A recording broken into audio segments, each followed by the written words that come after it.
Messieurs, dames, bonjour et bienvenue dans Actu Débat de ce mardi 11 février de l'an 2020 sur la Super Radio Métropolis Lomé. La campagne pour la présidentielle du 22 février prochain bat son plein. Les 7 candidats en lice se donnent le devoir de présenter leurs offres aux populations. Ils font leur promotion dans le but de recorter le plus grand nombre de voix possible. Une seule question résume le débat. Quel président pour le Togo le 22 février prochain?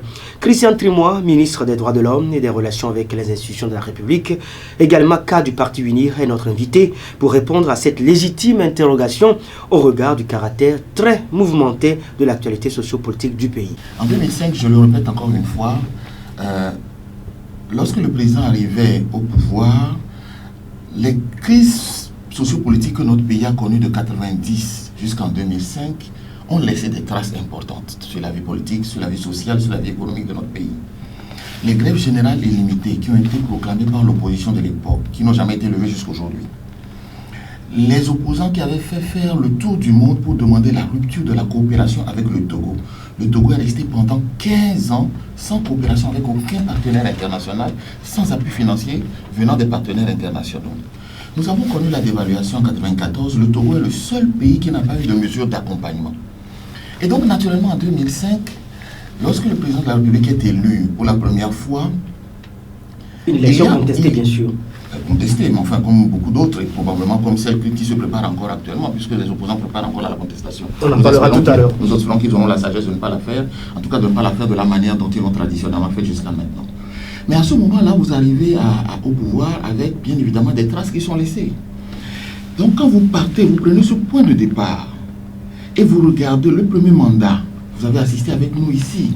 Tous les efforts que le président fait pour renouer le dialogue politique avec l'opposition, pour permettre même aux opposants entre eux de pouvoir se parler, de permettre ensuite que nous puissions dialoguer avec eux jusqu'à l'accord politique global et les résultats qui s'en sont suivis, les premières élections de 2007 qui ont été appréciées et qui font qu'aujourd'hui nous avons une vie politique apaisée, que nous pouvons aujourd'hui, dans le cadre de cette élection, faire un débat dans le calme que nous apprécions tous actuellement. C'est la première élection où nous avons un véritable combat d'idées qui se met en place pendant cette élection. Les autres ont été beaucoup plus agressifs que celles que nous vivons aujourd'hui. C'est un des résultats importants de l'action menée par le chef de l'État. Sur le plan économique, c'est vrai que nous sommes tous impatients parce que précisément, les traces que nous avons depuis de 1990 à 2005 font que, naturellement, il est important de relever rapidement le niveau. Mais la coopération a repris en 2007. Et je dis encore une fois, de 2007 à aujourd'hui, le président fait un effort extraordinaire en multipliant le budget du Togo par 700%. Vous pouvez le vérifier. 700%. Alors, 700%.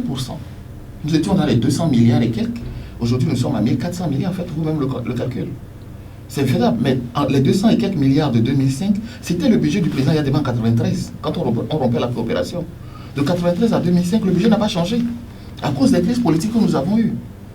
Donc aujourd'hui, il faut mesurer de là où on va. Alors naturellement, se pose la question de la redistribution. En disant, oui, nous sommes à 1400 milliards aujourd'hui, mais on ne le sent pas parce que précisément, les gens ne vivent pas ça, ne sentent pas dans leur salaire, dans leur panier de la ménagère, la différence. Et c'est la grande critique aujourd'hui. Bien sûr, mais quand vous avez 1400 milliards, que vous avez un certain nombre d'investissements, regardez par exemple l'état des routes avant que le président ne commence à faire les grands travaux d'infrastructure. Si vous voulez relancer l'économie, la consommation, l'utilisation du port pour l'Interland qui nous rapporte des ressources, naturellement, vous devez investir, payer la dette qui existait. Payer, par exemple, aujourd'hui, nous avons amélioré un certain nombre de choses. Je donne un exemple que les Togolais ne réalisent pas. Nous avons un effectif de la fonction publique constante, c'est-à-dire que nous avons lancé les derniers recrutements, mais vous savez que de 1990 à 2005, on a gelé le recrutement dans la fonction publique. Nos pères sont tous partis à la retraite. Les effectifs, les concours qu'on a lancés ces temps-ci n'ont pas augmenté le nombre de la fonction publique, ils comblaient les déficits de la fonction publique. Ça voudrait dire que concrètement aujourd'hui, à effectif constant, la masse salariale s'est multipliée par 278%. C'est-à-dire qu'au fond, nous avons aujourd'hui une augmentation des salaires de 278%. Les Togolais ne le sentent pas. Pourquoi? Parce que précisément le président a eu l'intelligence de le faire posément, doucement. On nous dit que nous avons fait 5% d'augmentation de salaire, c'est peu de choses, parce que oui, et la dernière augmentation, vous savez, elle date de janvier dernier, 5%. Mais si vous faites une augmentation de 20% de salaire automatiquement, les prix montent de 20% plus. C'est-à-dire que ce que vous gagnez, vous le perdez en même temps. La meilleure façon de le faire, c'est de le faire de la manière la plus douce possible. Et je note par exemple qu'un des candidats, comme Iwolo pour ne pas le mentionner, lui-même propose qu'il va faire une augmentation de 5% par an. Précisément parce qu'il a tiré le son de ce que nous avons fait et il se rend compte qu'il n'est pas possible aujourd'hui, celui qui le dit est démagogue et menteur, de faire une augmentation si vous de le 15 à faites, 20%. le prix au marche automatiquement. Et nous avons pu contenir l'inflation, c'est ce qu'on appelle l'inflation. C'est-à-dire quand les prix montent là, par rapport à ce que vous gagnez, et vous avez un écart entre les deux, c'est ce qu'on appelle l'inflation. Bien sûr. Le Togo a maintenu son inflation en dessous de moins de 2% aujourd'hui. La norme c'est 3%. Nous sommes à moins de 2%. C'est pour ça que les gens ne le sentent pas. Même quand on dit que la vie est chère, la vie aurait pu être plus chère encore si le président n'avait pas fait ces efforts importants. Et donc, sur le plan social, on nous dit, oui, vous n'avez pas fait, nous avons dit mandat social, et nos adversaires nous critiquent. Mais je vous assure, ce mandat social, regardez les emplois que nous avons lancés. Regardez ce que le président a lancé en auto-emploi. Il y a le FNFI, que le FNFI, c'est 15 000 francs. Oui, dans la période pilote, quand ça a été lancé en 2014, c'était 15 000 francs. Aujourd'hui, nous sommes à des montants de 5 millions de francs CFA. Mais ils ne sont pas au courant. Il faut qu'ils se renseignent. Les bénéficiaires témoignent sur les différentes chaînes aujourd'hui de façon désintéressée de ces efforts importants qui ont été menés par le président de la République. Peut-être qu'on ne le sent pas parce que les gens ne voient pas passer leur salaire du simple au double. Mais je vous assure, si quelqu'un vous promet qu'il va le faire, s'il le fait, il vous tue 2 fois plus. Parce que précisément, sur tous les marchés, vous allez voir les prix augmenter 4 fois plus que le salaire que vous avez reçu en augmentation. Donc, un gouvernement est entouré d'économistes, d'experts. Ce n'est pas une décision qui se prend au hasard. C'est pour ça que nous disons que le président de la République a l'expérience. Nous ne parlons pas simplement de 15 ans. Les gens nous opposent 15 ans, 15 ans. Mais nous tirons avantage des 15 ans.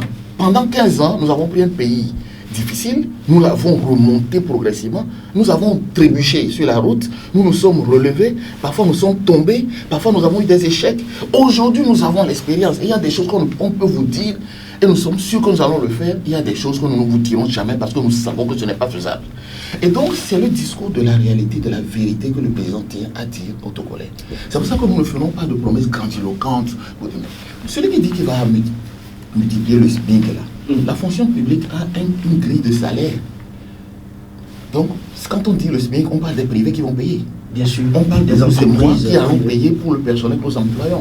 Mais au fond, aujourd'hui, quand vous dites que vous allez multiplier le SMIC, c'est-à-dire que vous allez multiplier la charge pour les autres. Est-ce qu'ils sont prêts à payer ça? Vous les avez concertés? C'est une discussion qui doit se faire avec les employeurs. Vous ne pouvez pas vous lever pour dire je décrète aujourd'hui que le SMIC c'est 100 000 francs par mois. D'accord, vous allez faire 100 000 francs par mois. Sur le terrain, personne ne paiera 100 000 francs par mois. Les populations vont crier. Vous allez faire comment? C'est-à-dire que concrètement, si nous voulons être sincères dans cette élection et ne pas être démagogues, nous, c'est l'expérience du président de la République togolaise qui fait que nous disions des choses sincères à nos compatriotes.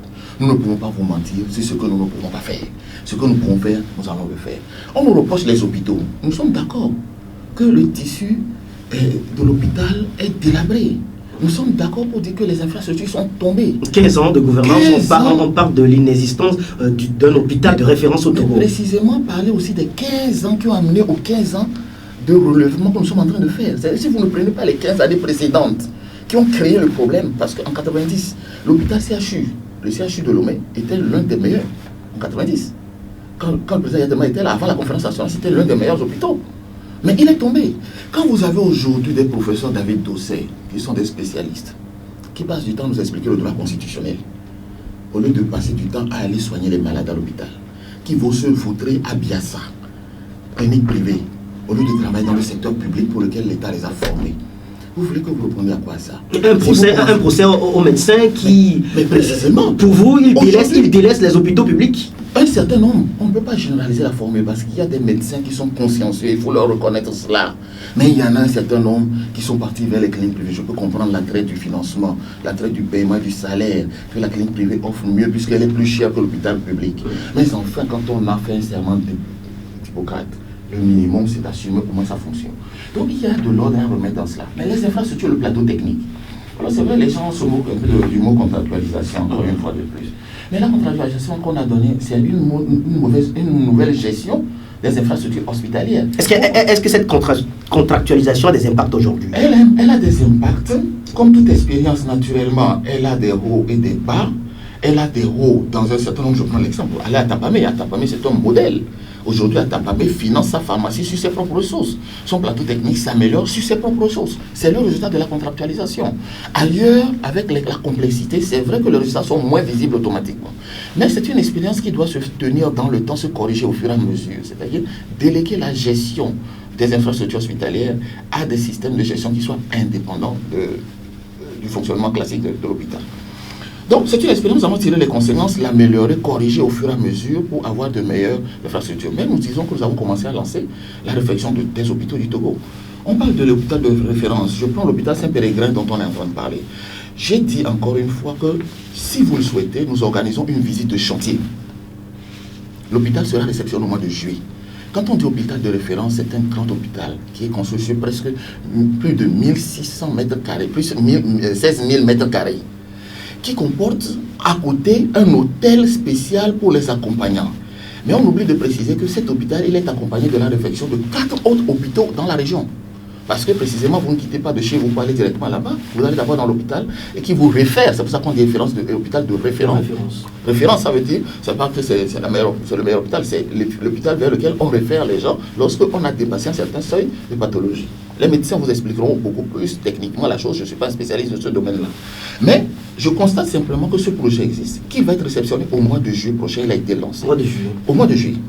Au mois de juillet. Alors les gens disent qu'il a plus de retard, il n'a pas plus de retard du tout, il est dans les normes. C'est vrai que naturellement, un certain nombre de matériaux qui devaient être livrés au mois de septembre, compte tenu des grands pluies que nous avons connus, a pris de retard. Mais le retard a été absorbé depuis le d'un mois à peu près, il a été absorbé depuis longtemps. Le chantier sera livré à date échue prévue. Donc, ça, c'est le début de grandes infrastructures. Nous avons changé. Regardez un peu les CHR qui ont été mis en place, les centres hospitaliers régionaux qui sont en place, les centres hospitaliers préfectoraux qui sont en train d'être réhabilités aujourd'hui. Nous ne disons pas que ces chantiers sont achevés. Précisément, nous disons que ces chantiers doivent continuer à être achevés. Et parce qu'ils doivent être achevés, celui qui les a commencés, c'est le président Forest Nanyasingbe. Nous appelons nos compatriotes à le soutenir pour que, ensemble, le travail que nous avons commencé, que nous puissions continuer à le consolider. Pour vous, votre candidat Fornassimbe tient un discours de vérité, un discours qui retrace les réalités du pays. Il disait, débutant son marathon politique le vendredi dernier dans le nord du pays, il disait ceci, je vous le cite, « Nous avons un bon bilan, mais nous n'avons pas tout réussi. Soyez mes porte-parole, expliquez ce que nous avons fait, ce que nous n'avons pas pu faire et surtout pourquoi nous ne l'avons pas fait et ce pourquoi nous sollicitons encore la confiance du peuple. » Fin de citation. Que répondez-vous à ceux qui pensent que c'est un discours qui justifie largement votre échec? Alors, je vais d'abord expliquer que ce que le président dit, c'est nous voulons fonctionner avec de l'humilité, avec du pragmatisme. Nous sommes dans un pays dans lequel nous vivons. Mon cher Eli, ici, je tombe tout de suite ici. C'est le CHU Sylvanus Olympio qui est à côté de vous. Je ne fais pas le CHU pour les autres. Je le fais pour moi. Je suis togolais, je vis au Togo. Quand mes enfants vont à l'école, ils vont à l'école au Togo. Quand, etc., on peut multiplier. Nous vivons dans la société dans laquelle nous sommes. Et ce que nous ne faisons pas pour les autres en disant nous sommes à part. Ça veut dire que quand nous disons que nous pouvons le faire, nous le faisons pour nous. Les efforts que nous voulons faire, nous voulons aussi le faire pour nous. Donc, nos compatriotes qui sont candidats, qui ne regardent pas les rapports, qui ne lisent pas le budget du Togo, il y en a qui ne peuvent même pas vous donner le chiffre exact aujourd'hui, mais qui promettent des choses. Ils ne savent pas comment on a de l'argent. Les gens vous disent le port ne rapporte rien. J'ai entendu mon cher ami François Kampati, porte-parole de Gogué hier, dire que le port ne rapporte zéro, que sur le plan social c'est un échec. Mais je suis, lui et moi, nous siégeons au même conseil municipal d'Aguanivé 1. Et il est rapporteur de la commission affaires sociales. Quand nous faisions le budget 2021, il a proposé quoi? Zéro. Le rapport est disponible. Docteur Kampati n'a rien proposé. Docteur Kampati, je le dis, moi, Christian Trimois, c'est mon voisin quand on est au conseil municipal. Nous deux. Il est rapporteur de la commission affaires sociales. Ce que Gogué propose, s'ils sont capables de le faire, lui, Kampati, doit pouvoir commencer à le mettre en œuvre au niveau d'Aguanivé 1. À la base. Mais si c'est la doctrine politique, il doit commencer à le faire. Nous promettre de multiplier, nous promettre. Je voudrais vous dire une chose. Il a promis, ils disent qu'ils veulent multiplier le SMIC là.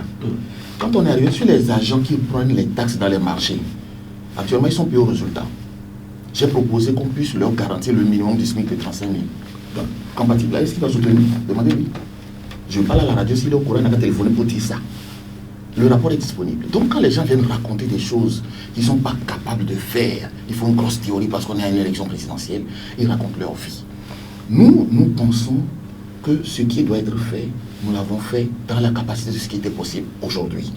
Nous allons le renforcer parce qu'aujourd'hui, quand même, on a beau dire, le Togo a une meilleure embellie qu'en 2005. Nous avons plus de facilité aujourd'hui. Et à partir de ce moment, nous devons pouvoir accélérer le pas. Vous avez vu le programme national de développement. Si je ne prends que les derniers points stratégiques, c'est-à-dire le développement social, le renforcement des capacités, des mécanismes d'inclusion. J'ai dit que le FNF avait commencé à 5 millions. Il a commencé à 15 000 francs. Il est à 5 millions. C'est-à-dire que dans les années à venir, nous sommes capables de monter encore plus fort et plus loin. On a parlé de School Assure. School Assure, c'est l'assurance maladie pour les enfants, pour nos élèves. La cible initiale, c'était de 2 millions d'élèves qui étaient visés. En fin 2019, nous sommes à combien? À 1 800 000 qui ont été couverts. Effectivement, chiffre vérifiable, 90%. La cantine scolaire n'existait pas au Togo. C'est le président Faure qui a créé les cantines scolaires au Togo. Vous savez combien de repas nous servons par an? 73 millions de repas par an pour nos enfants à l'école. 73 millions de repas par an. Et nous allons encore l'augmenter. Ça, c'est aussi une forme de redistribution. Ce que les parents n'assument pas midi, parce que les enfants sont pris en charge à l'école. Et donc, d'une certaine manière, nous reprenons socialement, on dit le mandat social, nous reprenons socialement. Je parle de l'eau. L'eau, le président l'a dit, nous n'avons pas tout fait. Nous aurions souhaité arriver aujourd'hui à 100% d'adduction d'eau potable dans toutes les villes du Togo et dans toutes les campagnes. Mais quand nous avons en 2005, nous étions en haut. Nous étions à un taux de couverture de 21% du pays. En 2019, nous sommes encore à 69% dans les régions rurales. 69%. Dans la zone urbaine, on était à 30%. Aujourd'hui, nous sommes à 54%. Naturellement, 69%, ce n'est pas 100%. Donc, il y a un gap qu'il faut combler. C'est pour ça que le président reconnaît que nous n'avons pas tout fait. Mais le gap là, nous l'avons déjà multiplié. Partez de 21 à 69% de taux de couverture d'adduction d'eau potable dans les milieux ruraux, c'est plus de 600%. C'est plus de 600%. Mais il faut que nous arrivions à 100%, c'est-à-dire qu'aucun de nos compatriotes n'ait à souffrir d'un verre d'eau, n'ait à souffrir de l'eau potable, parce que derrière l'eau potable, vous avez des maladies. Si vous n'avez pas d'eau potable, vous avez des maladies qui vont se suivre, et donc vous avez aussi la facture de l'hôpital qui va s'accroître. Et parlant justement de la facture de l'hôpital et des coûts de l'hospitalisation et de la pharmacie, c'est ce qu'on appelle l'INAM. L'INAM était réservé aux fonctionnaires uniquement. Aujourd'hui, il est étendu au secteur, à l'ensemble aux étudiants. Vous avez vu les dernières inclusions, ce sont les étudiants, les universités, plus de 100 000 étudiants qui sont les artisans. En compte, aujourd'hui, nous allons vers les artisans dans le secteur informel. C'est plus de 100 000 artisans qui sont ciblés. Et aujourd'hui, nous avons déjà dépassé les 20% qui sont couverts par rapport à cela. Les inscriptions se font, vous les entendez dans les quartiers, demandez aux couturières et à tous nos amis et les autres, ils vous diront combien ils apprécient énormément d'avoir cette couverture maladie qui va régler ce problème et qui est étendu désormais à l'agriculture et autres. Donc, ce sont des progrès qui se font étape par étape. Nous en sommes arrivés aujourd'hui à des étapes importantes. Nous disons qu'il y a un gap qu'il faut encore combler, donc il faut continuer. La vie là-dessus, regardez en France. La France a une couverture maladie depuis des années, a un taux de retraite depuis des années, mais ils sont encore en débat aujourd'hui de la retraite en France. Donc c'est un renouvellement permanent. Nous nous demandons à continuer l'œuvre que nous avons commencé avec le président de la République, Faure Gnassingbé. C'est bien vrai, le bilan que vous peignez reste un bilan bon selon vous, et vous estimez n'avoir pas réussi à certains niveaux. Vous sollicitez de nouveau la confiance du peuple, mais là, la grande critique qu'on vous oppose, c'est qu'à 3 ans après, ne pas réussir à donner aux Togolais ces minimums de besoins vitaux, c'est pour certains observateurs un échec qui ne vous permet plus de demander la confiance du peuple. Ils ont leur opinion sur le sujet. Précisément, nous allons interroger le peuple 22 pour savoir qu'est-ce qu'il en pense. Et c'est ça l'intérêt d'une élection. Ils vendent leurs critiques. Nous vendons ce que nous avons fait comme bilan et ce que nous souhaitons faire ensemble avec les Togolais qui nous connaissent, puisque nous nous côtoyons depuis. Ils ont le temps de nous critiquer, de voir comment nous réagissons aux critiques, comment nous les corrigeons au fur et à mesure. C'est un parcours que nous faisons ensemble. Et une fois de plus, sur ces sujets que vous avez évoqués, moi je voudrais simplement dire à tous ces opérateurs, interrogez nos amis des Nations Unies par exemple, ou tous les partenaires internationaux qui sont là. Parce que eux, nous travaillons avec eux tous les jours. C'est bien vrai, monsieur le ministre, les rapports sont là, on sait que la plupart des rapports qui sont fournis par les organismes internationaux, par les institutions de Bretton Woods, sont des rapports qui disent réellement que le Togo fait assez de bons en termes de performance économique et bien d'autres, mais vos opposants ne croient plus en ces chiffres. Mais précisément, Elie, le rôle d'un opposant, c'est de s'opposer. Vous n'attendez pas aujourd'hui que Jean-Pierre Fabre ou bien Guillaume Kodjo, le professeur Wolo ou Gogué viennent nous encenser. Autrement, ils viendraient soutenir directement la candidature du président. Ils sont en train de faire leur job. Naturellement, ils doivent nous critiquer pour expliquer pourquoi ils sont candidats. Sinon, ça n'a pas d'intérêt. Donc, c'est un jeu. Ils sont en train de faire leur jeu. Mais je vous rappelle quand même que Gogué lui-même, qui dit qu'il est économiste, qui se tape d'avoir relevé le Rwanda, à Guillaume Kodjo, dont on parle là, a été Premier ministre, et ça tombe très bien que vous parliez de ça. Il dit qu'il a été Premier ministre en quelle année? En 2000-2002. Il a fait quoi en tant que Premier ministre au Togo? Il a fait quoi concrètement? Il n'a qu'à nous donner son bilan qu'on le juge. Il a gouverné ce pays. Il a été président de l'Assemblée nationale 99 à 2000. Il a voté quelle loi importante au Togo? Il nous parle aujourd'hui du SMIC. Le SMIC sous lui là, c'était combien? Lui là, le SMIC c'était combien?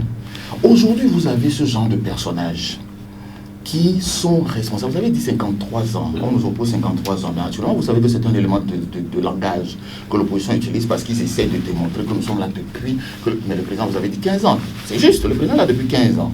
Il a 53 ans, il ne peut pas avoir été au pouvoir depuis 53 ans. Je crois que les Togolais comprennent ça.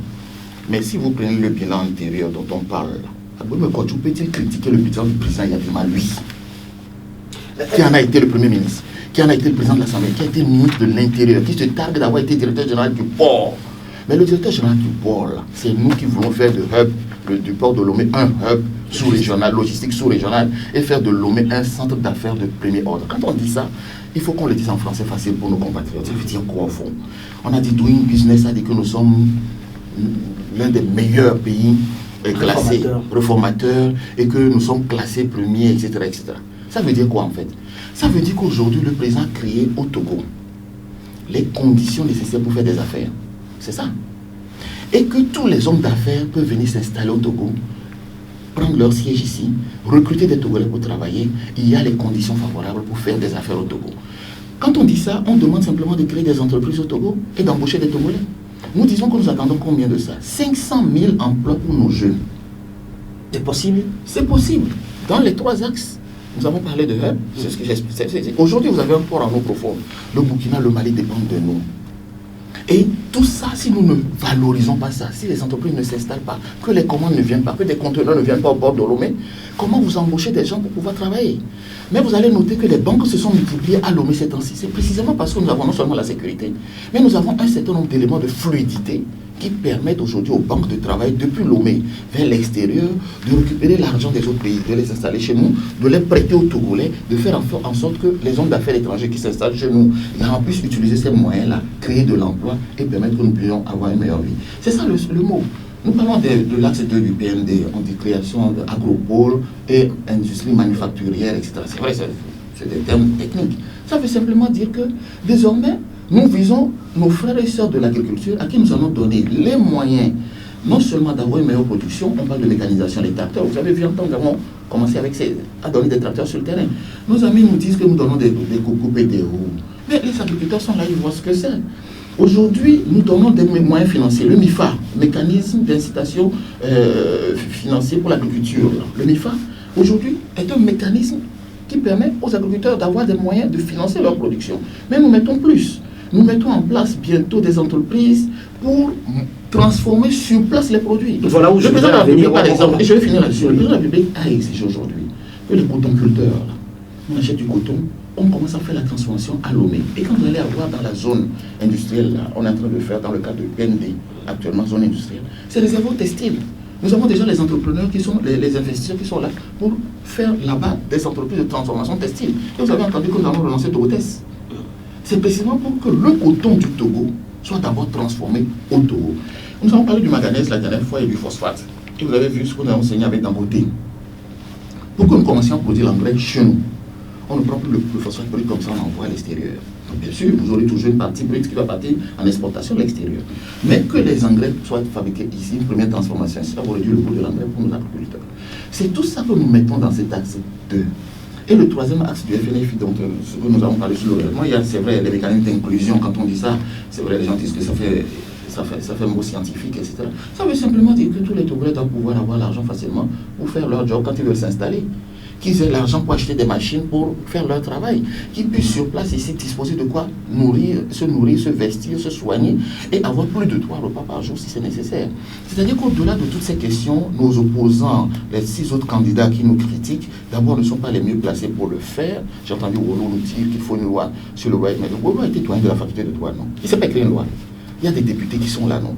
Il aurait pu écrire une loi et le temps. Il attend d'être président pour venir faire une loi sur les loyers. Vous voyez, c'est là où on se rend compte que les gens sont dans une publicité mensongère de choses qu'ils n'ont jamais faites et qu'ils ne peuvent pas faire ou qu'ils vont faire, mais ils attendent de le faire quand ils seront présidents, alors qu'ils ont les compétences aujourd'hui pour le faire. Christian Timoir, vous êtes au pouvoir, vous voudriez avoir une opposition qui vous accompagne dans des propositions? Non, le président aujourd'hui est parti dans l'idée que nous allons avoir une gouvernance plus concertée et participative. Nous ne faisons pas un mur entre les gouvernants et les autres, qu'ils soient opposants ou qu'ils ne soient pas opposants. Tous les Togolais doivent pouvoir donner une part de leur réflexion pour améliorer le pays. Vous savez, à l'Assemblée nationale, c'est formidable, hein? Il faut venir à l'Assemblée nationale. Et je souhaite vraiment que les journalistes, vous veniez à l'Assemblée nationale, en commission surtout. La plénière, c'est du show. C'est en commission qu'il faut venir regarder. Ce n'est pas ouvert au public, mais nous ferons en sorte qu'à partir de mars, avec la présidente de l'Assemblée nationale, je vais la solliciter pour qu'elle nous autorise à vous faire venir en commission. Et vous verrez comment la réflexion se fait. Il n'y a pas d'opposants, il n'y a pas de gouvernants en commission à l'Assemblée nationale. Quand les députés sont réunis, c'est des députés de la nation. Ils travaillent. Et ça se faisait déjà sous l'ANC, hein, ce n'est pas aujourd'hui. Je dis quand l'ANC était à l'Assemblée nationale, en commission, avec Isabelle Amégavi. Si elle nous écoute, j'aimerais bien qu'elle réagisse là-dessus. Nous avons travaillé main dans la main. Comment on a repris le 2 février? C'est avec eux. Et c'était un vote à l'unanimité. Mais quand on arrive sur d'autres sujets sensibles, naturellement, on retrouve les camps opposants et majorité. Surtout les sujets politiques. Surtout sur les sujets politiques. Mais sur la plupart des sujets sociaux ou économiques, nous travaillons de façon formidable, qu'on soit opposant ou pas. Et c'est là où c'est intéressant. Et je pense que d'une certaine manière, c'est ce génie du Togo qui a fait que notre pays n'a pas basculé dans la guerre civile. Nous savons arrêter les limites et retrouver le sens du patriotisme quand il le faut. Et le président veut cultiver cela. C'est pour ça que nous parlons d'une gestion plus concertée et plus inclusive. Que chacun donne son idée, que nous construisons un Togo. Nous n'avons pas le monopole de l'intelligence en tant que gouvernant. Demain, vous serez ministre de relations avec les institutions, je vous le souhaite. Vous prendrez la place, vous le ferez avant moi. J'ai beaucoup de prédécesseurs qui ont fait le travail avant moi. Je ne suis pas le tout premier à le faire. Et après moi, des gens viendront le faire encore. Mais pendant que nous sommes là, je parlais d'Agbome tout à l'heure. Agbome Kodjo, président de la commission défense et sécurité, n'a jamais mis un pied dans un camp militaire depuis qu'il est président de l'Assemblée nationale.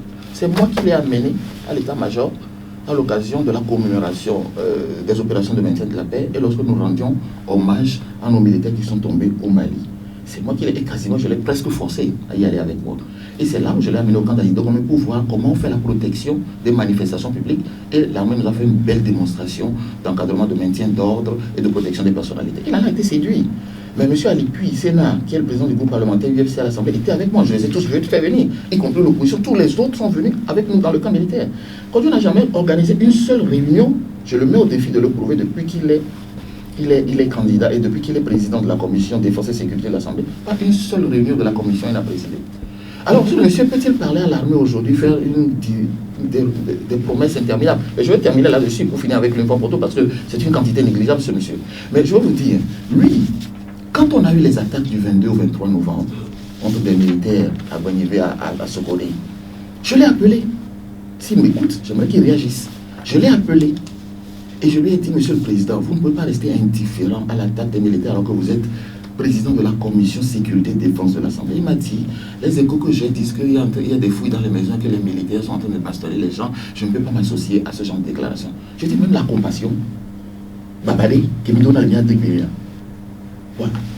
Quelqu'un est blessé, vous ne pouvez pas lui dire, oh, du courage, hein, bonne guérison, au motif qu'il est militaire. Et aujourd'hui, vous faites une vidéo pour dire à ces gens que vous allez multiplier leur salaire par X, ils seront les meilleurs militaires, les meilleurs, etc.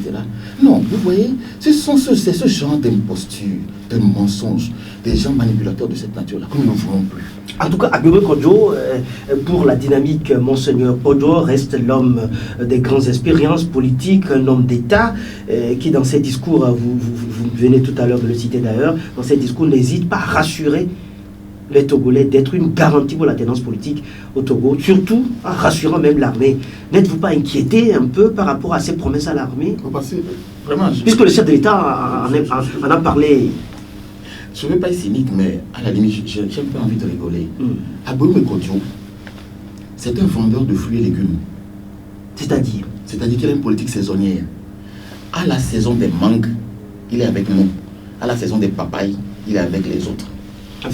Pour vous, c'est un allié de votre parti politique. C'est un vendeur de fruits et légumes qui fonctionne selon la saison des fruits. En 2010, on a dit tout à l'heure, remontons un peu plus, Aboume Kodjo se targue d'être le successeur naturel du président Feu Adema. Il n'a pas eu, il a fait une déclaration, il a quitté le RPTI, il est parti en catastrophe.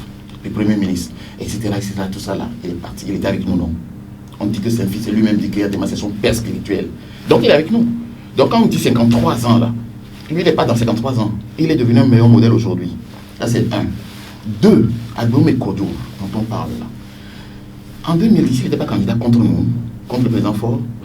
En 2015, il n'a pas soutenu le président Faure. Donc 2010 là, c'était la saison des papayes. Il était avec l'opposition. En 2015, c'était la saison des mangues. En 2025, ce sera la saison des mangues. Il sera encore avec nous. Vous estimez qu'Aboume Kodjo reviendra à la maison? Moi, je vais vous dire surtout. Non, nous ne souhaitons même pas qu'il vienne encore aujourd'hui. À son âge, on ne veut plus de ce genre de personnes qui viennent pour lui. Unir à développer, grâce au président de la République, une nouvelle génération d'hommes politiques, de nouvelles pensées. Vous et moi, nous sommes de la même génération. Le mot alternance te fait peur. Moi, ça ne me fait pas peur. Que tu viennes prendre ma place là, ça me fait peur, ça ne me fait pas peur. Et je dis que je te le souhaite. Parce que nous sommes dans une génération où ces mots-là n'effraient personne. C'est notre quotidien. Nous parlons de modalités, pas de principes. Démocratie, chez nous, il n'y a plus de problème ça. Ces hommes de 70 ans qui veulent remplacer des jeunes de 50 ans, on ne veut pas. En Afrique, les pères n'héritent pas des enfants. Ils auraient mis devant là-bas des jeunes de notre âge. Pourquoi ils bloquent l'alternance chez eux? Ils vont nous faire peur? Non. Aboume Kodjo n'est pas un modèle. Et je voudrais simplement emprunter la phrase d'un de ses concurrents de l'opposition qui est candidat aussi comme lui, qui dit que c'est un vagabond politique. Ce n'est pas une insulte, vous me pardonnez d'entendre ça, et je voudrais m'en excuser auprès de nos auditeurs. Mais c'est un de ses collègues, Jean-Pierre Valls, qui a dit que le vagabondage politique, mais je crois que ça décrit tout. Ce homme-là ne peut pas nous faire peur à nous. Mais aujourd'hui, il a le soutien de Monseigneur Kodjo. Et Monseigneur Kodjo est une personnalité éminente. Mais je vais vous parler de Monseigneur Kodjo tout à l'heure. Il vend l'idée qu'il connaît le système. Mais il a réussi à vendre alors le plus gros mensonge du monde. Je vous dis qu'il a quitté, dans les années 2000, il a quitté le RPT. Le RPT a été dissous plus tard, 8 ans plus tard. Même la notice qu'il a là, l'appareil là n'est plus vendu, le RPT n'existe plus. Ce qu'il dit qu'il connaît là, ça n'existe plus. Unir là, il ne connaît pas. Même moi, quand on se voit, il me demande c'est qui ce monsieur. C'est qu'il voit les têtes nouvelles qui viennent que le président a renouvelé, le changement que le président a mis en place en termes de gouvernance institutionnelle, en termes de partis politiques, etc. Lui-même, il est perdu dans cette génération. À presque 70 ans, aujourd'hui, après avoir eu cette vie qu'il vante, la nostalgie dans laquelle il vit, vous pensez que ce monsieur a quelque chose à mieux proposer que nous? Lui, il dit qu'il a fait en 8 ans avec le président Adema. Et il vient nous contester, nous, 15 ans au pouvoir. Vous voyez un peu, c'est ce genre de gens que Monseigneur Kodjo prend, mais Monseigneur Kodjo. Et c'est là où je regrette un peu l'attitude de l'Église catholique, vous me pardonnez. Je dis toujours, les religieux, ce sont mes parents, et je les respecte énormément. Et Monseigneur Kodjo fait partie de mes parents, doublement d'ailleurs en plus, parce que indirectement c'est mon oncle. Mais Monseigneur Kodjo est en train d'intuire, et ça me fait d'autant plus mal que c'est un ancien président de l'Assemblée nationale togolaise. Donc en tant que ministre chargé des relations avec les institutions, je ne suis pas indifférent à ce jeu macabre, à cette comédie-là, que deux anciens présidents de l'Assemblée nationale togolaise sont en train de fournir à l'image du Togo et donnent comme exemple au pays. L'incivisme, regardez comment ils ont bafoué le drapeau national, l'hymne national, les armoiries, tant à l'église la dernière fois que dans leurs vidéos qu'ils ont faites en disant qu'ils visaient des militaires, etc. Mais ce qui est le plus dramatique, dans cette période sécuritaire difficile que traverse la sous-région togolaise, et que notre pays a été préservé jusqu'à maintenant par la grâce de Dieu et les efforts du président de la République, que nous mettons en place des comités interministériels de lutte contre l'intégrisme. L'intégrisme. Qu'un religieux se lève pour commencer à transformer la vie politique en un jeu où le religieux prend la main sur le politique, c'est grave. Monsieur Tiassona Traoré est de confession musulmane, il est candidat. Comment réagirez-vous si l'Union musulmane allait l'investir à la grande mosquée de Lomé? Est-ce que cela, on peut reprocher aux musulmans de dire qu'aujourd'hui, nous combattons une sorte d'intégrisme islamique dans le monde, dans la sous-région, qui porte une sorte de djihadisme, et puis accepter qu'un archevêque émérite du Togo fasse l'apologie d'un intégrisme catholique. Mais Monseigneur Paul Froy est allé également voir des imams. Dans sa dynamique, on a des imams. Donc il se cherche des alliés objectifs dans ce combat. Vous acceptez que le Togo devienne le terrain de lutte des religions sur la vie politique. L'Église catholique devrait être plus ferme que ça. Mais je suis déjà heureux de voir que la conférence épiscopale, dans sa dernière sortie, a commencé progressivement à appeler à l'ordre. Et il me semble qu'elle doit appeler plus fermement à l'ordre sur ces sujets. Parce que la dérive n'est pas loin. Demain, si des évangéliques se lèvent, et je donne l'exemple, Jean-Pierre Fabre, si demain, par exemple, l'Église presbytérienne du Togo décide d'aller l'investir, par exemple, dans la paroisse de Nikonakwe en lui donnant le drapeau, ça vous plairait ça? De voir que les catholiques d'un coup, les presbytériens ailleurs, les musulmans ici, demain les assemblées de Dieu, les baptistes, et finalement, vous allez avoir des religieux qui se mettent chacun derrière un candidat en disant, moi je soutiens tel candidat, moi je soutiens tel candidat. Vous noterez d'ailleurs qu'une des dernières sorties d'Amosou Diakpa appelait à voter pour le candidat de l'opposition le mieux implanté. Lequel est parmi les 6 candidats? C'est Jean-Pierre Fabre. D'une certaine manière, ça dit quoi? Qu'on est en train de vouloir aujourd'hui que chacun lance une fatwa depuis sa tribune religieuse. Faisons en sorte que le Togo ne bascule pas dans une guerre des religions par ce genre de comportement. Et je dis que c'est d'autant plus choquant que cela vient de personnalités qui non seulement sont religieuses, comme Monseigneur Kodjou, mais qui ont occupé des fonctions institutionnelles importantes dans notre pays et qui devraient avoir la plus haute opinion du civisme et du respect des institutions de la République. Je suis attristé de voir ça. Mais il ne faut pas que notre jeunesse cède à ce genre de manipulation, que nous retrouvions de la lucidité et que nous gardions notre pays dans le calme, dans la sérénité que le président de la République a su maintenir jusqu'à maintenant en les forces de l'ordre et de sécurité. C'est vrai, parfois il y a des bavures policières, nous les dénonçons, nous les sanctionnons. J'ai dit à la presse au mois de décembre que nous avons sanctionné 24 policiers et gendarmes qui ont fait usage excessif de la force. Vous n'êtes pas au courant, parce que nous ne publions pas systématiquement les mesures disciplinaires ou pénales qui sont montées contre les hommes, contre les forces de sécurité, contre les fonctionnaires, même quand ils sont civils. Mais ça arrive dans notre pays, nous les sanctionnons pour ça. Mais quand ils subissent aussi, vous pensez, dans le dialogue politique l'année dernière, vous avez suivi les violences qui ont eu lieu à Sokodé et des militaires qui ont été décapités. Nous avons demandé que le dialogue, pas que l'opposition, pas que la majorité, que le dialogue ensemble, nous fassions une déclaration de compassion. Ils ont refusé devant le président Gagné. L'opposition a refusé. Et vous pensez qu'ils vont pouvoir faire quelle opération de charme à l'armée? Mais quand si demain ils sont élus là, ils vont être chefs suprêmes de quelle armée? Celle-là que vous refusez la compassion, que vous ne soutenez pas dans les difficultés. Nous les soutenons et quand il faut mal aussi, nous les frappons. Est-ce que cela voudrait dire que vous avez la faveur de l'armée pour gouverner? Non, nous disons simplement que le président de la République aujourd'hui a su se montrer le seul chef suprême des armées. Et qu'aujourd'hui, je vous ai dit tout à l'heure, quand il faut sanctionner des militaires, il les sanctionne. Quand il faut les soutenir, être solidaires de leur malheur, nous les soutenons et nous sommes solidaires de leur malheur. C'est ça un chef. Un chef, ce n'est pas celui qui compense, qui récompense et qui ne sanctionne pas. Un bon père, c'est celui qui fesse, c'est celui qui sait aussi consoler.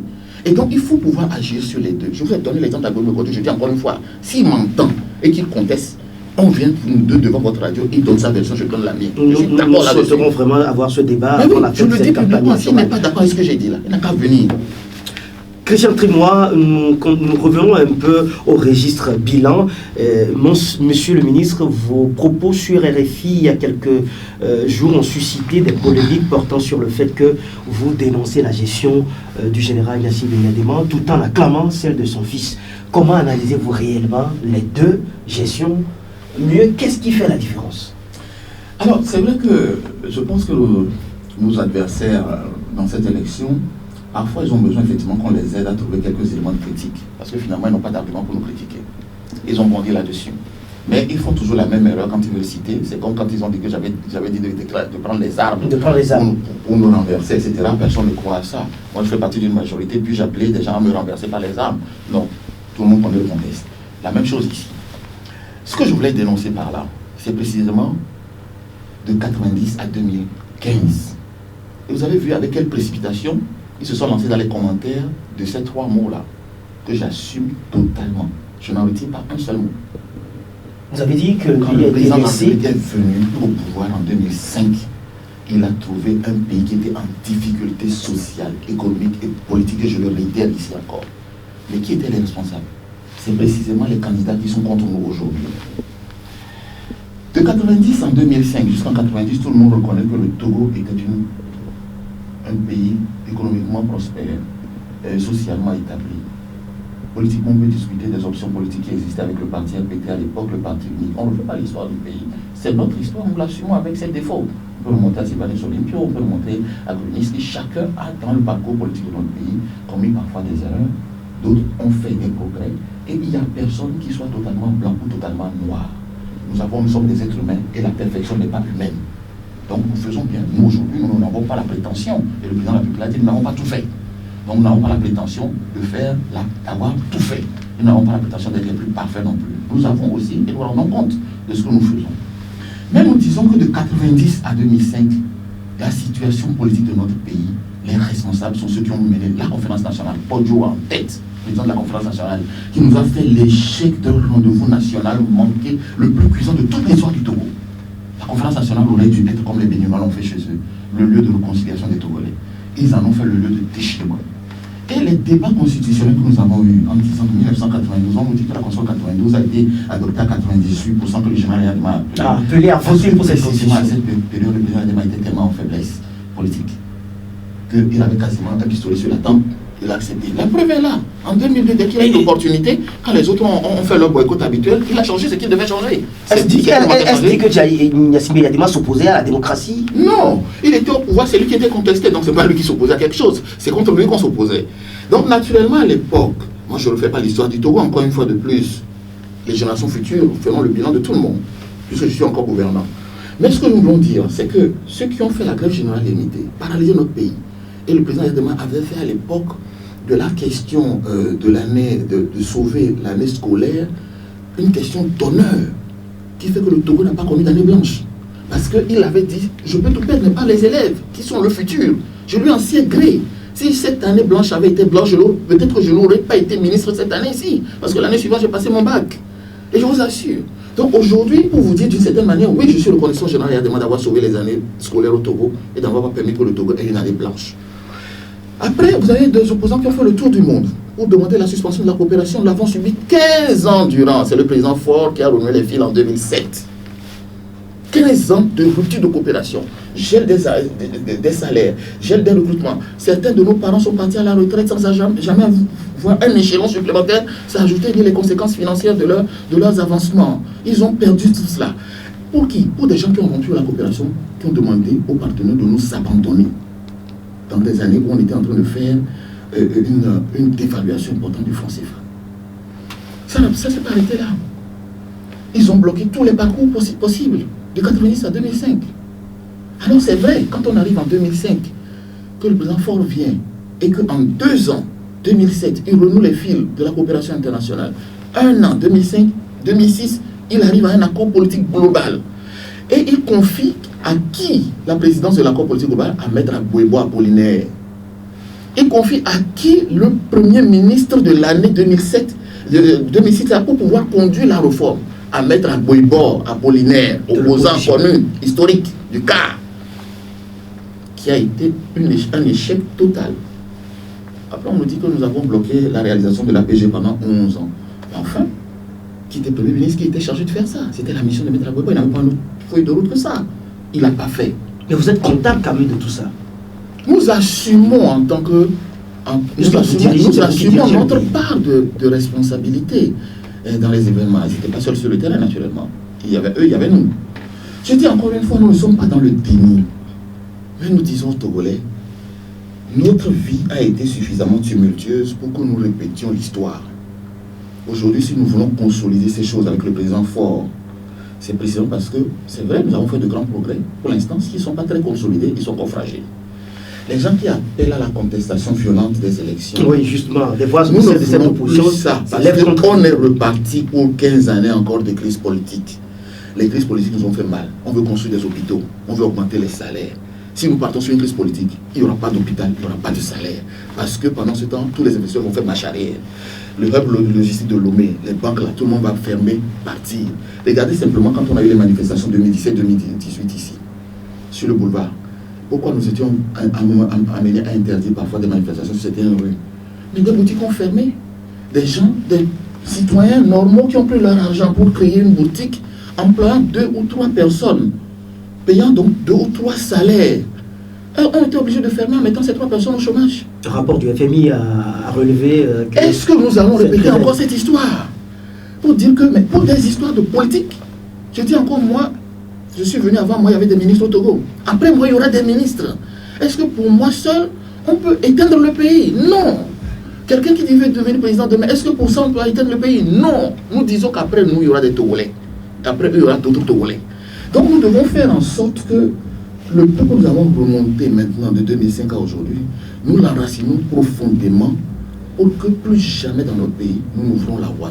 Donc nous sommes ouverts, et le président de la République est ouvert. Toutes les institutions sont ouvertes à tous les compatriotes togolais. Et je vais vous donner 2 exemples. On parle de la diaspora. Vous permettez de faire cette fenêtre de tir. Si la diaspora réclamait le vote de la diaspora. Non, le vote de la diaspora, c'est le président de la République qui avait commencé à le faire. C'est vrai, ça a été dans les revendications, notamment du PNP. Et on focalise sur le vote de la diaspora dans 1 million de personnes. Mais la diaspora n'a jamais déterminé l'élection sur le territoire dans aucun pays qui le fait, ni en France, ni au Sénégal, ni au Niger, ni au Mali. Aucun. Mais ce n'est pas ça qui est important. Nous sommes en train de faire le Conseil économique et social actuellement. Le président de la République a demandé que la diaspora soit représentée. Ils ont demandé ça? Non. Ils n'ont pas demandé d'être dans le Conseil économique et social. C'est le président de la République qui dit nos compatriotes participent suffisamment à la vie économique de notre pays pour qu'un Conseil économique et social puisse inclure leurs réflexions. Et aujourd'hui, dans le Conseil économique et social, nous aurons des représentants de la diaspora. Le Haut Conseil des Togolais de l'extérieur, certains ont critiqué la manière dont ça a été mis en place. Ce qui est important, ce n'est pas la méthodologie de mise en place. Ce qui est important, c'est l'idée politique qui est derrière. De dire, nous avons des compatriotes qui sont à l'étranger, nous devons les fédérer. Ils sont nos ambassadeurs. Ils portent le drapeau du Togo très haut. Nous sommes dans une première expérience. Qu'elle soit maladroite, qu'elle ait des erreurs, on peut corriger cela. Donc on pense que c'est un instrument politique pour votre gestion. Non, pourquoi les gens parlent de débat a priori? C'est la première fois qu'on fait au pays. Commençons à voir comment les hommes et les femmes qui sont dedans vont animer. Si c'est un instrument politique, alors nous le verrons. Et à ce moment, nous corrigerons. Si ce n'est pas un instrument politique, alors nous verrons et nous améliorerons, nous renforcerons. Donc il faut prendre ce qui a été créé. Mais ça, c'est une idée du président, ce n'est pas un opposant qui a réclamé, ce n'est pas la diaspora qui a réclamé ça. Nous pouvons le refaire autrement s'ils veulent. Mais commençons déjà quelque chose à faire. Nous faisons le vote des Togolais de la diaspora cette année. Le système n'est pas parfait, mais le président a dit, mais on ne va pas rater cette occasion pour dire qu'on va reporter en 2023. Faisons-le cette année pour que ça commence à un moment ou à un autre. C'est comme le débat que nous avons eu sur la limitation des mandats. Pendant longtemps, on nous dit, sans rétroactivité, pas de limitation, pas de limitation. Mais un jour, il fallait bien commencer la limitation. Nous avons commencé cette année. Que le président soit candidat ou ne soit pas candidat n'est pas l'important. Ce qui est important, c'est que ça a commencé au Togo. Et à partir de ce moment, le pas suivant, nous l'améliorons, l'autre pas, nous améliorons et nous devenons. Mais Paris n'a pas été construit en un jour. Lomé n'a pas été construit en un jour. Donc, allons-y progressivement, saisissons les instruments et approprions-nous ces outils qui sont donnés, de sorte que, à partir du moment où nous devons mettre de ces outils-là, naturellement, nous les perfectionnons au fur et à mesure que nous avançons dans notre vie. C'est la pensée du président et c'est la pensée du candidat pour les choses de L'opposition vous accuse d'avoir tout fait pour être seul à l'Assemblée nationale, c'est-à-dire sans aucune opposition. Aujourd'hui, tout le boulevard vous est ouvert. Jean-Pierre Fabre a d'ailleurs parlé d'une inconstitutionnalité et il s'opposait donc à la candidature. Il s'oppose d'ailleurs à la candidature de Faure Gnassingbé. 2 recours ont été déposés à la Cour de justice de la CEDEAO. Que répondez-vous à toutes ces critiques, surtout que vous êtes chargé des relations avec l'institution de la République? Vous savez, il y a des débats politiques au Togo qui n'ont pas de sens et qui vraiment, je ne vous cache pas. Le premier, c'est que à l'Assemblée nationale, pour parler de celui-là, l'ANC considère toujours que quand eux ne sont pas quelque part, c'est qu'il n'y a personne. Il n'y a pas de l'opposition. Quand ils ne sont pas là, il n'y a pas une opposition. Et ça n'a pas commencé avec l'Assemblée actuelle. Le dialogue passé, c'est moi qui ai pris la parole à l'entrée du dialogue pour demander l'ouverture du dialogue à d'autres partis politiques. Nous avons débattu toute une journée de ça. L'ANC s'est opposée en considérant qu'elle était la seule opposition et que tous les autres partis du Togo, là, ils n'existaient pas. Est-ce que ça vous paraît normal? 114 partis et plus. Qu'un seul parti s'arroge arrogamment le droit d'être le seul représentant de toutes les opinions politiques du Togo. Il y a quelque chose d'indécent dedans. Les gens créent leur parti politique. Vous dites qu'il ils sont pas opposants. Ils disent qu'ils sont opposants, vous dites qu'ils sont... C'est vous qui appréciez qui est opposant, qui n'est pas opposant. C'est la raison pour laquelle dans la loi sur le statut de l'opposition, nous avons estimé que c'est une question d'autodétermination. Ce que vous pensez de moi, monsieur Elie, c'est vous qui savez ce que vous pensez de moi. Est-ce que je peux savoir ce que vous pensez de moi? Est-ce que moi je peux dire vous êtes mon ami ou mon ennemi? Il n'y a que vous qui savez si vous êtes mon ami ou mon ennemi. Donc, tant que vous-même vous ne dites pas votre position, mais nous on ne peut pas vous amputer une position. Ça c'est la première chose. C'est intervenu pendant le dialogue. Ils ont repris ça actuellement parce qu'ils ont boycotté les élections. Mais est-ce que c'est nous qui l'avons exclu? Ils ont boycotté l'élection. Ils ne sont pas allés à l'élection. Ceux qui sont allés à l'élection disent qu'eux, ils se classent dans la case opposant. Et d'autres disent qu'ils se classent dans la classe indépendant. Et nous, on se classe dans la classe majorité. Nous ne pouvons que constater cela. Et je vous dis encore une fois de plus, une fois l'opposition à l'Assemblée nationale, venez dans les travaux. Vous vous rendrez compte de comment ces travaux-là fonctionnent. Vous allez vous rendre compte que c'est de la réflexion qui est produite, parfois en contradiction et parfois en appui. Lorsque c'est pertinent, c'est pertinent. Avec l'ANC, nous avons aussi voté des lois à l'unanimité. Mais je vous donne encore un deuxième exemple. Dans Golfe 4, Jean-Pierre Fabre est maire de Golfe 4. Isabelle Amédambi, son premier adjoint. Ils ont été élus avec quelle voix? Ils sont allés avec nos voix et avec ceux de nos amis. Avec les voix du Parti Unique. Mais bien sûr. Donc eux là, ils sont opposants, ils ne sont pas opposants. À partir du moment où ils ont eu nos voix là, pour être élus là-bas, comme maire et adjoint, ils sont opposants ou ils ne sont pas opposants. S'ils ne sont pas opposants, à ce moment-là, la classe est avec nous. Dans ce cas, ils démissionnent et viennent soutenir le candidat fort. S'ils sont opposants là, ils n'ont qu'à démissionner puisqu'ils ont bénéficié des voix de Unir et de ses amis pour être élus dans Golfe 4. Ils n'ont qu'à démissionner pour dire nous là, on ne veut pas de cette chose-là. Là. Hein? C'est Unir, nous on ne veut pas ça. Ils n'ont qu'à démissionner. Ils ne démissionneront jamais. Que dis-moi sur la demande d'annulation de la candidature de Florian Simbé dans l'ANC? Avant de finir sur la définition, Agbome Kodjola, il allait bloquer un strapontin de députés à l'Assemblée nationale, bloquer le siège. Là, il a été Premier ministre, président de l'Assemblée nationale. Il va être président de la République, non?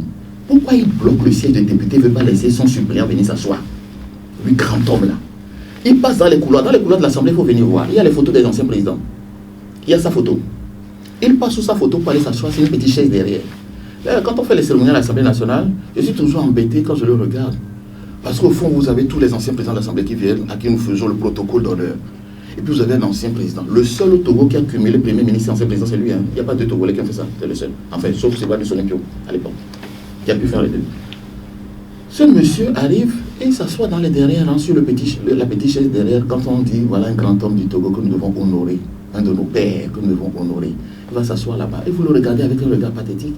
Il est obligé de se mettre au 8e rang quand on met les gens de sa catégorie au premier rang. Parce que précisément, il va occuper un petit siège qui bloque. Vous savez, ces gens-là, ils bloquent les petits sièges, ils chassent les jeunes. Pourquoi il n'a qu'à laisser ça à son suppléant venir s'asseoir? Il n'a qu'à démissionner. Si je le mets au décision du parti sans doute. Je le mets au défi. S'il pense qu'il a la hauteur d'esprit d'être un chef d'État, qu'il donne sa démission à l'Assemblée nationale avant le 22 février. Qui donne sa démission à l'Assemblée nationale avant le 22 février pour qu'une jeunesse s'installe sur son siège de MPDD là, à l'Assemblée nationale. Vous ne le fera pas. Rapidement, revenons à la question sur la demande d'annulation de la candidature de Florian Simbé. Oh, vous savez, ce débat-là aujourd'hui, il est presque dépassé puisque nous sommes en campagne aujourd'hui et que le président est accepté que nos amis même le combattent sur le terrain de la campagne. Donc, ils ont fini par admettre les candidats. Non, les recours sont toujours là. Ils ont fait des recours, mais... De la CEDEAO. Non, je vous assure, sur ces recours-là, qui ont commencé depuis, prenons la Cour constitutionnelle. Qui a demandé la mise en place de la Cour constitutionnelle? Nous avons reçu 2 courriers. Le 12 novembre, nous avons reçu un courrier d'un collectif signé par qui? Professeur David Dossey, Togo Debout, Synergie Togo. Nous avons Monseigneur Podrou et l'ANC, etc., qui ont signé un courrier qui nous ont envoyé demandant la mise en place de la Cour constitutionnelle. Courant décembre, Jean-Pierre Fabre a écrit, quand on a annoncé les dates de dépôt des candidatures, au président de la République, pour demander la mise en place de la nouvelle Cour parce qu'on doit faire légaliser la signature des candidats et que lui, il considère que depuis que le président a fait les réformes historiques de mai dernier, constitutionnelles et institutionnelles de mai dernier, que c'est la nouvelle Cour qui devait donc légaliser sa signature. Et nous avions fait une réunion en novembre, le 18 novembre, le comité de suivi des élections. J'ai présenté le chronogramme pour mettre en place cette Cour constitutionnelle, puisque c'est moi qui ai piloté l'opération au nom du gouvernement. Et nous sommes tous mis d'accord, le président de la République a dit, bon, s'il considère que c'est une condition de crédibilité du scrutin et qu'il demande la mise en place, mettons-la en place. Mais la Cour avait encore un mandat jusqu'en septembre 2021. Après avoir consulté tous ces acteurs politiques et après avoir consulté les institutions, la décision a été prise de la mettre en place. C'est ce que nous avons fait.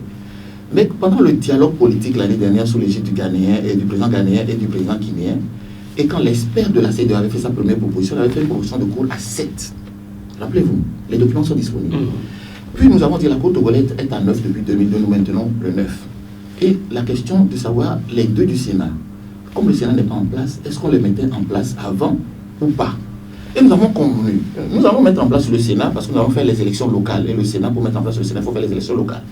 Donc nous avons convenu que si éventuellement on ne pouvait pas faire les élections locales et mettre en place le Sénat avant, à ce moment on partirait sur une cour à 7 membres sur 9. 7 membres sur 9. Je dis bien encore, pendant le dialogue politique, l'expert de la CEDEAO, il s'appelle Fall, il est là, son téléphone est là, je peux vous le donner en tant que journaliste, vous l'appelez pour vérifier ce que je viens de vous dire. Et qu'ensuite on compléterait quand le Sénat serait mis en place. Ils étaient d'accord parce qu'ils étaient persuadés qu'on ne mettrait jamais le Sénat en place, et vous vous rappelez que l'opposition, l'ANC par exemple, s'est toujours opposé à la mise en place du Sénat. Donc dans leur esprit, on ne mettrait pas le Sénat en place et la Cour resterait à 7. Pourquoi 7? Parce qu'ils ont demandé le retour à la Constitution de 92 et dans la Constitution de 92, la Cour était à 7. Et la Cour depuis 97 était à 7. Donc voilà d'où le principe est parti. Politiquement, nous étions d'accord de mettre une Cour à 7 sur 9 en attendant la mise en place du Sénat. Juridiquement, ils ont saisi le président de la République pour demander la mise en place de cette Cour à 7 en attendant. Alors, ils n'ont pas mis dans leur courrier le chiffre 7, c'est vrai, mais ils ont demandé la mise en place de la Cour, sachant qu'ils savaient très bien que le Sénat n'était pas en place au mois de novembre. L'élection est prévue pour février. À quel moment vous mettez en place le Sénat? Donc, tout le monde savait ça quand ils ont demandé ça. Sauf s'ils sont toujours dans leur attitude de dire qu'ils font une chose et son contraire. Ils nous demandent, mais en même temps, ils font chose. Et vous notez qu'ils nous reprochent quoi? Que nous avons mis en place cette Cour parce que comme elle n'est plus, nous n'avons pas le Sénat pour mettre les 7, nous devions donc décider politiquement. Où est-ce que c'est écrit que quand le Sénat ne peut pas désigner les deux là, il faut que les partis politiques se partagent les postes? C'est écrit où? Peut-être par négociation politique. Mais ça c'est écrit où? Puisqu'ils nous opposent la légalité et la constitutionnalité de la Cour. Donc il faut que la loi et la constitution, légalité c'est loi, constitutionnalité c'est constitution. Ou bien c'est pas comme ça? Que ces deux tests-là prévoient que si on ne peut pas mettre les deux là du Sénat en place, les partis politiques se partagent les postes. Mais dites-moi comment vous partagez les postes quand on dit qu'un membre est élu par le barreau. Un membre est élu par les professeurs d'université. Vous dictez au barreau celui qui doit élire. Le barreau va vous répondre, choisissez vous-même votre gars.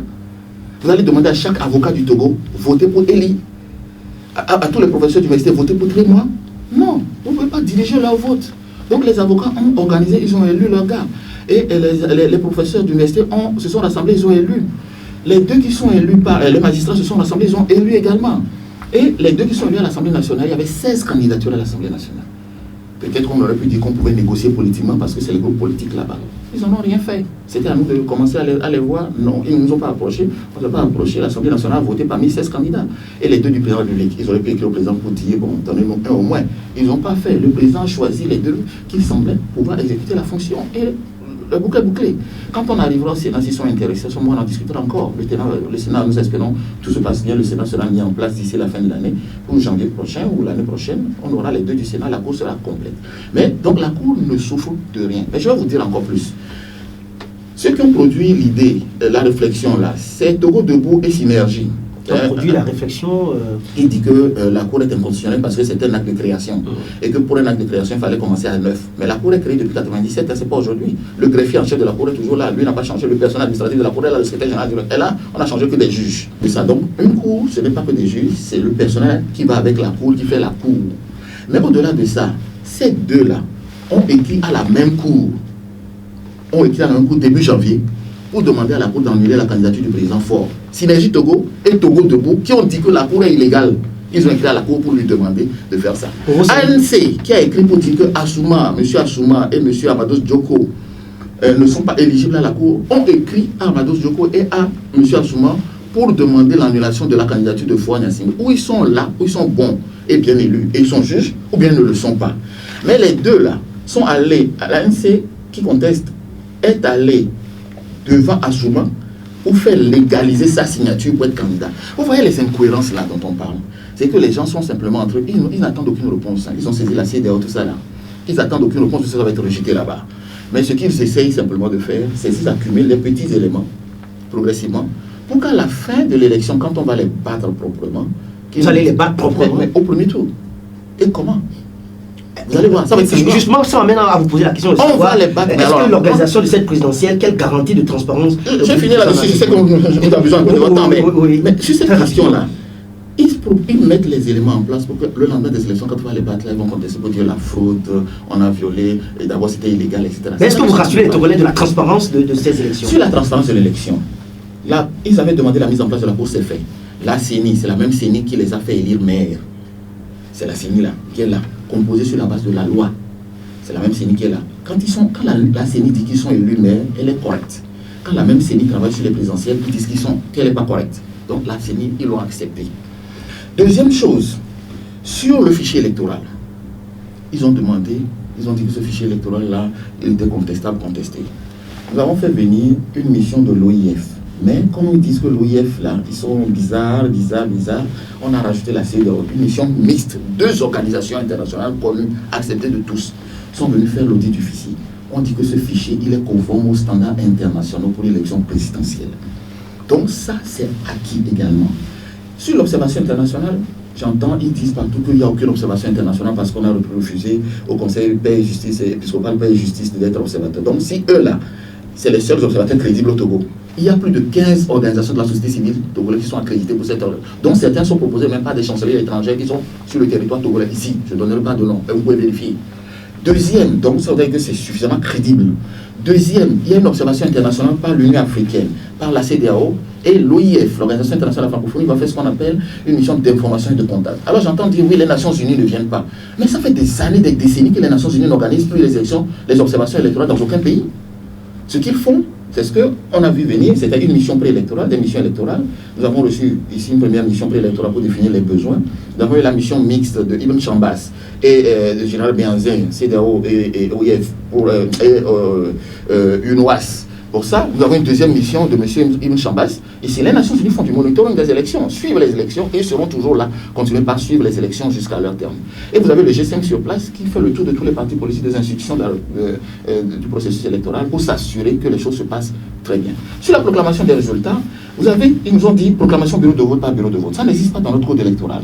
C'est une innovation que les amis se lèvent pour faire. Mais je dis encore une fois, ils ont été à l'ANC à l'Assemblée nationale depuis 5 ans, mais avant ils ont été sous l'UFC à l'Assemblée nationale. Ils n'ont jamais proposé ça. Pourquoi c'est toujours à 2 mois de l'élection, à 3 mois des élections, qu'on sort du chapeau des choses comme ça? Ils ont été députés.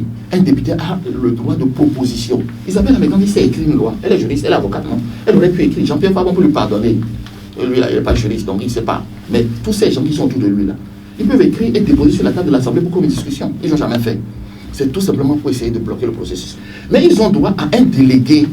Chaque candidat a un droit à un délégué dans chaque bureau de vote. S'ils ont 2%, l'État paye les délégués.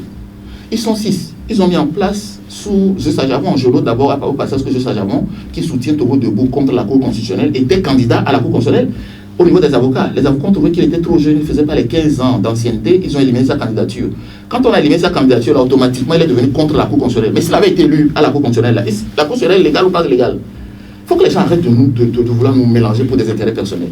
Zessa Javon, qui les accompagne, et je finis là-dessus. Bref, pour faire simple, aujourd'hui, je pense que le processus est suffisamment crédible. Ils ont droit à un délégué dans chaque bureau de vote qui peut faire leur remonter des informations. Puisque vous pouvez vous-même aller prendre copie du procès verbal. Nous disons qu'ils nous ont demandé s'ils peuvent faire des photos. Faites des photos si vous voulez. Mais nous, le seul procès verbal authentique qui sert à la CENI pour son travail, à tout le processus électoral, c'est celui qui est signé par les membres du bureau de vote, par les délégués qui sont présents dans les bureaux de vote. C'est l'original là qui va servir. Accompagnons tous les urnes des bureaux de vote jusqu'à la CENI. Suivons à la CENI le dépouillement, accompagnons-les même jusqu'à Lomé. Nous-mêmes, nous appelons nos militants unir là, à être vigilants, à rester sur place.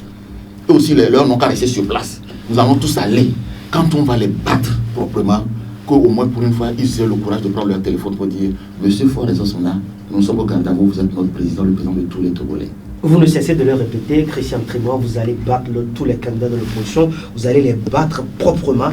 Est-ce à dire que l'UNIR est réfractaire à l'alternance, ou dites-nous comment vous la concevez, l'alternance? Nous sommes les seuls, j'ai toujours dit ça, personne, nos amis d'en face n'écoutent pas. Nous sommes les seuls à non seulement être préparés à l'alternance, mais à la mettre en œuvre, concrètement. Votre processus, le processus en cours pour vous amènera à l'alternance. Je vous donne un exemple, c'est très simple. Secrétaire exécutif de l'UNIR, actuellement, il est venu en 2017. L'ANC est là depuis la création. Avant ça, il était secrétaire général de l'UFC. Prenez tous les autres là. Ils sont secrétaires généraux, présidents de leur parti depuis 40 ans, pour certains. Nous avons changé. Parlons de l'alternance au sommet de l'État. Commençons l'alternance dans les institutions. L'Assemblée nationale, renouvelée, a réuni 95%. Gouvernement, nous sommes combien? Tous ceux qui sont là sont quasiment des nouveaux. Si on en sort 2 ou 3 qui ont déjà peut-être été sous le président Yadema, tous les autres, sur 27 ministres, plus de 24 sont nouveaux. Prenez toutes les institutions de la République, vous verrez, il n'y a que des nouveaux. Le chef de l'État, il est là depuis 15 ans. Les autres sont là depuis 40 ans, je vous ai dit. 40 ans. 40 ans, ils sont sur la scène. On reproche à quelqu'un de 15 ans. Mais chaque pays a son histoire. Nous considérons que le président de la République a fait 15 ans. Il a de l'expérience. Nous sommes dans une zone troublée aujourd'hui. Nous avons besoin d'un commandant en chef des forces armées pour aller à la guerre contre le terrorisme.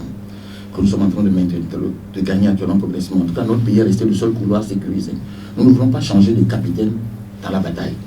Deuxième, nous pensons que les efforts que le président de la République a menés jusqu'à maintenant, nous devons les consolider, les renforcer. Nous gardons le même qui a commencé pour finir le travail avec nous.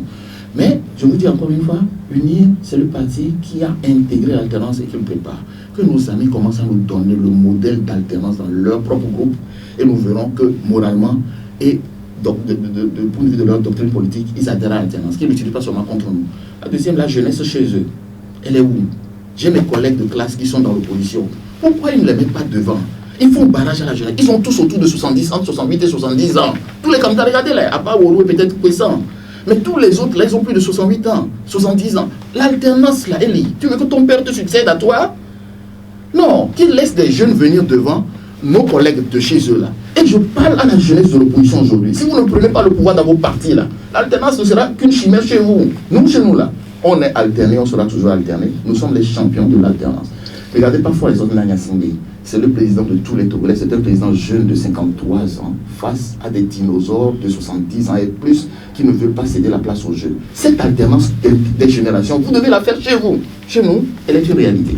Merci à vous, Christian Trimont. Je rappelle que vous êtes ministre des droits de l'homme et des relations avec les institutions de la République. Vous êtes également un cadre du parti UNIR, dont le candidat est le président sortant, Faure Essozi Nanyasingbe. Tout se jouera le 22 février prochain. Merci d'être passé à Aspect Radio. C'est moi qui vous remercie. Je remercie tous les auditeurs pour la patience et le temps qu'ils nous ont accordé. Merci pour la bonne écoute. Merci également à tous ceux qui nous ont suivis sur la 97.1 au micro Eliplingoka Toganou. L'assistance technique a été assurée par Alès Apalo. Au revoir et prenez très bien soin de vous. La vie est une chance, mieux une grâce.